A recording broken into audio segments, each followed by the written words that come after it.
The Daily Brad Devotions. Today's reflection with Pastor Jeff Eliscopides. Thursday morning! Magandang umaga, Pastor Jeff. Magandang babae ka, Cha, at magandang lalaki ka, Ted. Good morning sa ating mga taga-subaybay. Yan! Eto na. O sige, ibabalik ko sa iyo ang papuri, Pastor. Talaga namang looking young ka naman ngayong Thursday morning. At inaabang-abangan na ng mga seniors ang magandang balita na dala-dala mo. Pero may gusto yatang sabihin mo na sa iyo, si baby boy? Hindi, wala akong gusto okay, sabihin. Akala ko. See you tomorrow. Okay, akala ko may gusto ka pang sabihin kay Pastor. See you tomorrow. See you tomorrow. Nagmamadali si Brad, Ted, mukhang may lakad, Oo, hindi excited yan for Friday. Pagka Webes na, ganyan na talaga si baby. Meron tayong date with Brad Jeff bukas. And with Tita Dina. And Tatay Totoy. Tatay Totoy. Ay, nako. Finally, makakatikim tayo ng biyaya from Chacha. Naku, wala, maliit na bagay yan, guys.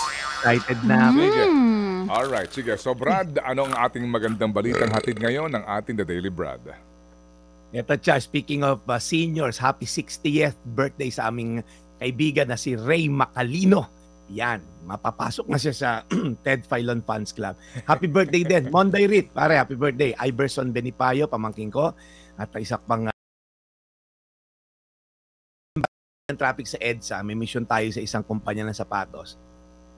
Biglang parang nahati sa may bandang Guadalupe na Red Sea. Yung EDSA, yun lang. May wangwang, may hagad, dalawa, tinapik yung sasakyan ko, dumaan sa gitna. Ang tindi. Alam mo, minsan atin na lang po ito. Total, konti lang nakakaalam. Nagtatampo rin ako kay Lord. Ano ba, Lord? Mas mahalaga ba sa mission ko? Oo. Ang tindi, Brad Pitt. As in, tinatok yung harap, wala kang magagawa. Dalawang hagad. Tumabi na lang ako. So, at ako'y huminga ng malalim. Amen. Ganun lagi ang hinga na malalim at huwag kang mawawala sa uliran. Yes. Do not lose your sanity. Opo. Yan. Again, mga tagapakinig, tao lang po ako, si Daily Brad, naasar din sa EDSA paminsan-minsan, nadadalas nga lately, Pero titigil ko na yung pagiging komentarista ko dahil ako'y isang ebanghelista. Parin Ted na po yan sa larangan na yan, okay? Baka mabas ako, Ted. Oo. Opo. Hindi, kumbaga, tao lang po. Tao lang. Lahat po tayo ay tao lang at tayo po dapat nga po ay pantay-pantay. Yes. Yun nga yun. Inisip ko naman, baka mahalaga rin yung mission niya. Yun na lang ang nagpaano sa akin. But anyway, namumuhay po tayo sa mundo na to na ang pamantayan ng kalidad ng buhay ay nasusukat sa dami ng pag-aari, sa taas ng estado sa buhay. Kumbaga, yung quality of life equals the quantity of possession. Sa isang banda, totoo yan. Otherwise, sa mga kuweba pa rin tayo nakatira ngayon. Pero ang tanong ko lang po, ilang bahay ba talaga yung kaya mong tirhan? Ilang bakanting lote ba dyan sa subdivision mo yung gusto mong bilhin para masabi mo, okay na yung kalidad ng buhay ko? Gusto ko lang po i-balance ito, It's not the acquisition in itself, it's the motivation behind it. Hindi po yung pagbili, kundi yung layunin mo sa pagbili. Nagbunga ba yan dahil sa inggit? Ano ba yung merong iba? Ba't wala ko niyan? Nagbunga ba yan dahil para maging in ka sa organisasyon na parte ka? Nagbunga ba yan para ma-feel mo, at least secure na yung future ko, 3 na naka-Airbnb kong kondo, 18 bakante kong lote. Okay? Ano ba yung motivation mo? Para walang masabi iba? Para ba mainggit yung iba? Ang sabi po kasi ni Jesus, life is not measured by the abundance of your possession. Yung daw kalidad ng buhay mo ay hindi equivalent sa dami ng iyong posesyon. Kumaga yung pag-aari. Ang kalidad ng buhay hindi nasusukat sa dami ng pera mo sa bangko, sa taas ng iyong estado, or connection mo sa isang politiko. In fact, ito po ang warning niya sa mga taong walang tigil sa pagkakamal ng salapi at kapangyarihan kapalit ng pagkawala ng integridad. Kumbaga, at all cost, kailangang dumami pera, ma-maintain ang aking posisyon. Marcos 8:36, makinig po tayo. Ano ba ang mapapala ng isang tao kung mapasa kanya man ang lahat ng bagay sa mundo, pero mapapahamak naman ang kaluluwa niya? Inoffer po yan ni Taneng kay Jesus, worship me, bibigay ko sa iyo lahat ng ari-arian sa mundo. It's a question na dapat nating sagutin ng tama. Ano daw mapapala? Ito po ang malaking sagot ko. Wala. Okay? Ha? Brad Jeff, parang mali yata ang ang measurement mo. Sa mata ng mundo, maybe successful tayo if you have everything, nasa kanya na ang lahat and all, hindi na siya magugutom hanggang apo ng apo ng apo ng apo niya. Pero dito po sa lupa, habang siya nabubuhay lamang ang kanyang pinaghandaan. Kumusta naman po sa kabilang buhay? Yun lang. Sinicure ng karamihan, temporal life at all costs, nakalimutan na may eternal na buhay na naghihintay na hindi natin maaaring napagandaan. Ikaw na nakikinig ngayon, sinicure mo na ba eternal life mo o hanggang dito lang sa temporal? Sabi Ted ng isang famous Italian nobleman and politician, si Cesar Borgia. Isa siyang atheist, ibig sabihin hindi siya naniniwalang may Diyos. Habang po siya mamamatay, sabi niya, while I lived, I provide for everything but death. Now I must die and I'm unprepared to die. Hindi raw siya prepared para mamatay. Compare mo kay King David, as I end, anak ng Diyos, sabi niya, even though I walk through the valley of the shadow of death, I will fear no evil. Marcos 8:36. Ano ba mapapala ng isang tao? Kumapa sa kanya man ang lahat ng bagay sa mundo, pero mapapahamak naman ang kaluluwa niya. Tayo manalangin, Panginoon, it's a grim reminder, Lord God, na merong eternal. So sa mga nakikinig, Lord, na hanggang temporal lang ang pananaw sa buhay, magkakamal ng salapi, ng pera, kapangyarihan at all cost. Kahit mawalang integridad at karakter, masira ang pangalan. Lord, buksan niyo po yung kanilang isipan. Palawakin mo, napaka-short-sighted ng mga taong ganito. Napaka-panandali ang mag-isip. Hanggang dito lang sa lupa na ang average lifespan ng Pinoy is 72 years according to World Health Ranking.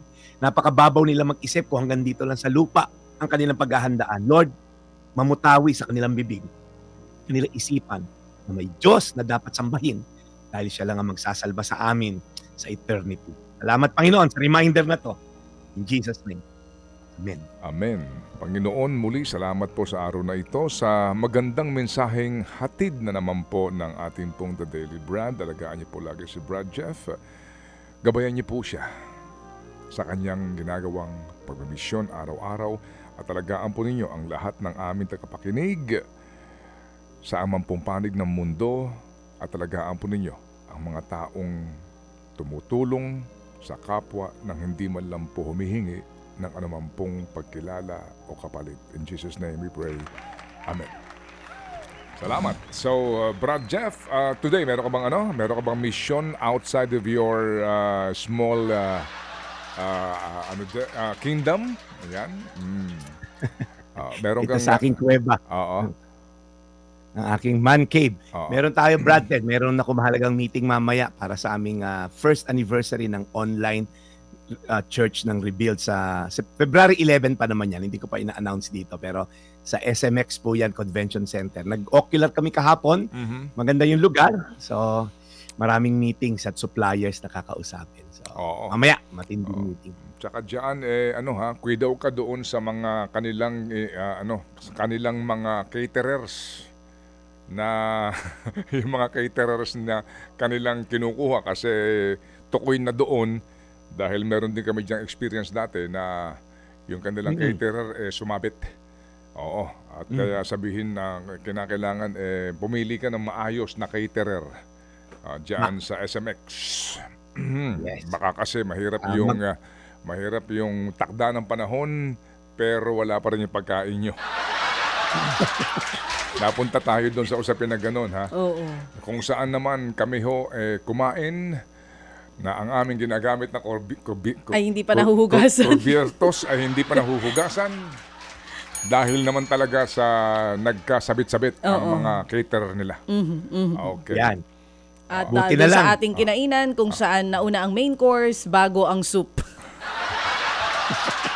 At least nakakain ka. Ayun nga, masarap naman. At kung saan din po naobligang bumili sa mga pinakamalapit na restaurant, yung pong yung may event, dahil nga sa kahihiyan sa kanyang mga empleyado. Pero sa sobrang bait naman nung nagpa-event na yon, sa sobrang kahihiyan, lahat ng umattend ay binigyan ng tagi 1,000 piso para mabusog. Habang naghihintay po ng pagkain, dahil gutom na sila, parapol siya ng tagi 100,000. Ganon siya at siya mismo ang nag-aayos sa likod, ha? CEO Okay na rin mismo, ako magutom presidente. siya. Oo. Sige. Okay, so Brad Jeff, we'll catch you tomorrow. We'll see you again tomorrow. Salamat. Salamat sa tip, Brad Ted. Wala naman kaming catering na kukunin, kaya safe tayo dyan. Oo, safe na safe. Ano yung kanya-kanya kayong baon? Oo. 9 to 12 lang siya. Bring your own hanggang sandwich. 12. 9 to 12 lang pala. So, Service please come with full stomach. Oo. Ano lang siya, busog ng spiritual na pagkain. Amen. Yung busog Amen. ng Amen. spiritual. Okay, see you tomorrow, Anyway, Brad. Thank Brad you. Ted, This Sunday lang, again, yung pong mga Daily Bread followers natin, Sunday 9 a.m. po sa Fairmont Hotel in Makati. Yon, sagot ko kape nyo. Magkwentuhan tayo. Alas 9 po yun. Pagdating alas 10, ako po'y magpipreach about purpose. Napakaganda. Piniprepare ko na yung preaching ko para sa inyo. Tayo po'y mag-worship sabay-sabay kay Lord. Amen. So, this Sunday po yan, Fairmont Hotel in Makati, 9 a.m. God bless you. This is Pastor Jeff, your Daily Bread, your daily dose of inspiration. Thank you, serving the people, Brad Jeff Eliscopides. Ted Filon at DJ Chacha. Ngayon, nasa Radyo 5, 92.3 News FM. Monday to Friday, 6 to 10 a.m.